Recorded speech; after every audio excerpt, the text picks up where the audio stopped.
Hello friends, welcome back to my channel. ఈరోజు మన ఛానల్లో ఒక మంచి స్వీట్ రెసిపీ అండి. చాలా ఈజీగా ప్రిపేర్ చేసుకోవచ్చు. ప్రిపరేషన్ కూడా చాలా ఈజీ, చాలా తక్కువ ఖర్చులో అయిపోతుంది. చాలా టేస్టీగా కూడా ఉంటుందండి. మరి ఈ స్వీట్ రెసిపీని ఎలా ప్రిపేర్ చేసుకోవాలో వీడియో మొత్తాన్ని ఎక్కడ కూడా స్కిప్ చేయకుండా చూడండి. డీటెయిల్డ్గా మీకు అర్థమవుతుంది. ఇక రెసిపీలోకి వెళ్ళిపోదామండి. దానికోసం నేను ఇప్పుడు ముందుగా స్టవ్ వెలిగించుకొని ఒక ప్యాన్ పెట్టుకుంటున్నాను. ప్యాన్ పెట్టుకొని ఏదైనా ఒక మెజరింగ్ కప్పు పెట్టుకోండి, లేదంటే ఒక గ్లాస్ కానీ ఏదైనా ఒకటి పెట్టుకొని దాంతో 2 కప్పుల వాటర్ తీసుకుంటున్నాను. నేను 1 కప్పు సూజీ రవ్వకి 2 కప్పుల వాటర్ అయితే తీసుకున్నాను. తీసుకొని దీంట్లోకి కొంచెం సాల్ట్ అయితే యాడ్ చేశాను. ఏదైనా స్వీట్లో సాల్ట్ వేసుకుంటే టేస్ట్ అనేది బాగుంటుందండి. ఇప్పుడు దాంట్లోకి 1 టేబుల్ స్పూన్ వరకు నెయ్యి వేసుకున్నాను. నెయ్యి వేసుకున్న తర్వాత వాటర్ అయితే మరుగుతూ ఉన్నాయి కదండి. ఇప్పుడు మనం 1 కప్పు వరకు సూజీ రవ్వని ఈ వాటర్లో వేసుకొని ఎక్కడ కూడా ఉండలు కట్టకుండా బాగా స్మాష్ చేసుకుంటూ కలుపుకోవాలి. చూడండి, ఈ విధంగా సిమ్ ఫ్లేమ్లో పెట్టుకొని స్మాష్ చేసుకుంటూ కలుపుకోవాలి. కలుపుకున్న తర్వాత స్టవ్ ఆఫ్ చేసి దాన్ని పక్కన పెట్టుకున్నాను. ఇప్పుడు వేరొక బౌల్ తీసుకొని ఇక్కడ కొబ్బరికాయని నేను మిక్సీ పట్టకుండా ఇలా తురుముకొని వేసుకున్నానండి. తురుముకున్న కొబ్బరి కూర వేసుకొని ఒక 3 టేబుల్ స్పూన్ వరకు మిల్క్ పౌడర్ వేసుకున్నాను. ఇక్కడ నేను నెస్లే కంపెనీ నుంచి మిల్క్ పౌడర్ వేసుకున్నాను.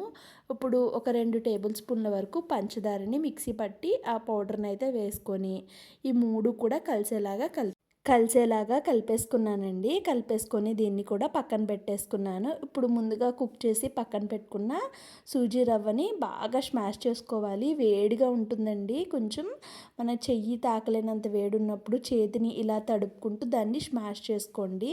బాగా కలిపేసుకోండి. వాటర్ ఏమీ వేయక్కర్లేదు. మనం జస్ట్ చేతిని తడుపుకుంటూ బాగా నలుపుకుంటే కనుక మనకి సాఫ్ట్గా ఇలా ముద్దలా అయితే అవుతుంది. ఇప్పుడు చపాతీ చేసుకునే బల్లకి కొంచెం ఆయిల్ని అయితే అప్లై చేసుకోండి. నెయ్యి ఉంటే నెయ్యి. ఇప్పుడు ముందుగా మనం ప్రిపేర్ చేసుకున్న సూజీ రవ్వని 2 పార్ట్స్లో అయితే తీసుకున్నాను. తీసుకొని దీన్ని పలుచగా అయితే చపాతీలాగా ఒత్తేసుకోవాలి. మరీ పలుచగా మరీ మందంగా కాకుండా మీడియంగా అయితే ఒత్తేసుకోవాలి. చూడండి, ఈ విధంగా ఒత్తుకున్నాను. ఇప్పుడు ఒత్తుకున్న తర్వాత ఇలా రౌండ్గా ఉన్న గ్లాస్ అయినా, అది కొంచెం చిన్నగా ఉంది అనుకుంటే ఏదైనా ప్లాస్టిక్ మూత ఉంటుంది కదండి, దాన్ని కానీ తీసుకొని చక్కగా రౌండ్ షేప్ని అయితే కట్ చేసుకోండి. కొంచెం పెద్దగా ఉన్న షేపే కట్ చేసుకోండి. డిజైన్ వేసుకుంటాం కాబట్టి బాగుంటుంది. చూడండి, ఇక్కడ నేను తీసుకున్న దానికి 3 అయితే అయ్యాయి. ఇప్పుడు ఎక్స్ట్రాగా పక్కన ఉంది కదండి, దాన్ని అంతటినీ తీసి మళ్ళీ ప్రిపేర్ చేసుకోవచ్చు. ఇక్కడ ఇదే ప్రాసెస్లో మొత్తం అన్నిటినీ కూడా ప్రిపేర్ చేసేసుకున్నాను. ఇప్పుడు దీన్ని ఒక దాన్ని తీసుకొని ఇలా బల్లపైన వేసుకొని చేత్తో 1-2 సార్లు ఒత్తుకున్నాను. ఒత్తుకున్న తర్వాత లోపల కొబ్బరి స్టఫింగ్ ఉంది కదా, ఆ స్టఫింగ్ని అయితే కొంచెం పిండి ముద్దనైతే కొంచెం దాన్ని అయితే తీసుకొని మనం మధ్యలో పెట్టుకొని దీన్ని చక్కగా క్లోజ్ చేసుకోవాలి. వాటర్ అలాంటివి ఏం పెట్టాల్సిన పని లేదండి. 1-2 సార్లు మనం బాగా ప్రెస్ చేసుకుంటే చక్కగా అతుక్కుపోతుంది.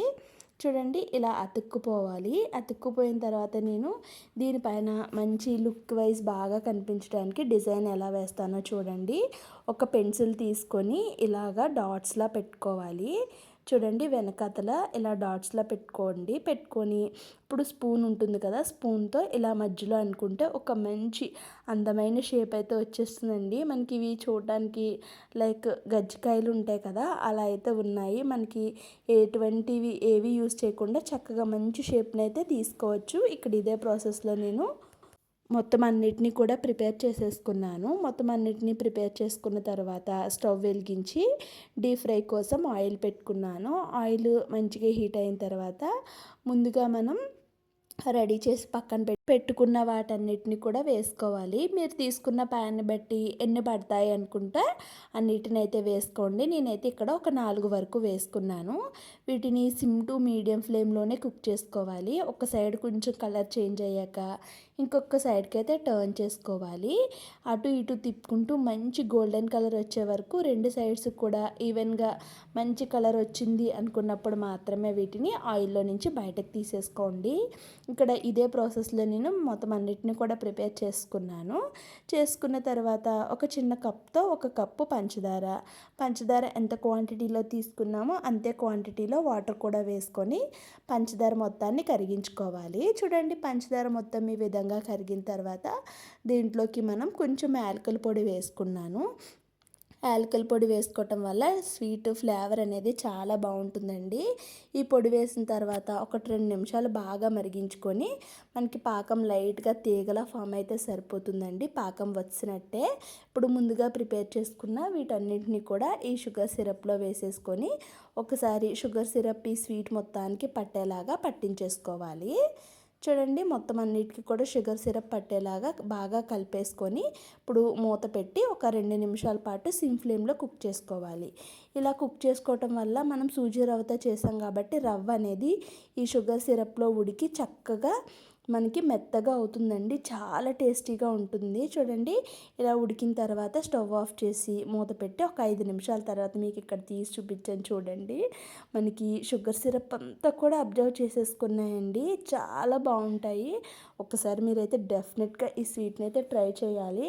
ట్రై చేసిన తర్వాత మీకు ఎలా అనిపించిందో ఖచ్చితంగా కామెంట్ సెక్షన్లో షేర్ చేయండి. వీడియో నచ్చితే లైక్ చేసి ప్లీజ్ అండి ఛానల్ని సబ్స్క్రైబ్ చేసుకోండి.